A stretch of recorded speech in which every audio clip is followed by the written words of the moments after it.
Nampak soalan macam ni? Down. Jangan. Hey, Form 2 Chapter 2 Pemfaktoran dan Pecahan Algebra.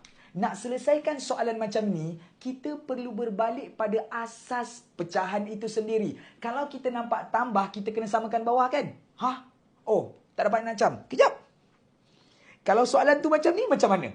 Boleh jawab kan? Kita kena samakan bawah betul? Sebab dia tambah. So, 2 boleh jadi 3 ke? Tak boleh. 3 pun tak boleh jadi 2, betul? So, kita darab silang. Semua yang belah kiri darabkan dengan 3. Semua yang belah kanan kita darabkan dengan 2, betul?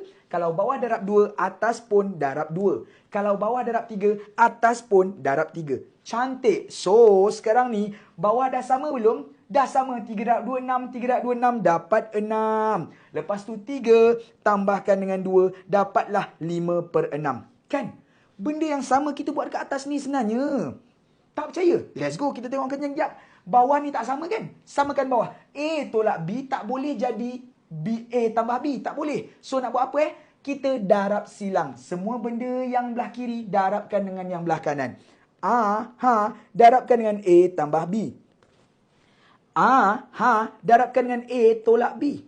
Macam gitu. Apa yang darab kat bawah kena darab kat atas juga tau. So atas pun darabkan dengan A tolak B. Atas pun darabkan dengan A tambah B. Cantik. Bawah dah sama belum? Bawah dah sama lah. Bawah dah sama, kita bolehlah tambahkan dia. A tambah B. A tolak B. Macam gitu. Atas jadi apa Apa yang itu darabkan dengan 1, dapatlah benda tu balik. Dapatlah A tambahkan dengan B. Ditambahkan dengan A tolakkan dengan B. Cantik abang kakak sekalian. Dan last sekali, benda boleh settle, kita settlekan. A tambah A dapat 2A. B tolak B.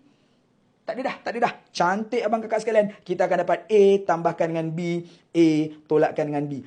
Settle.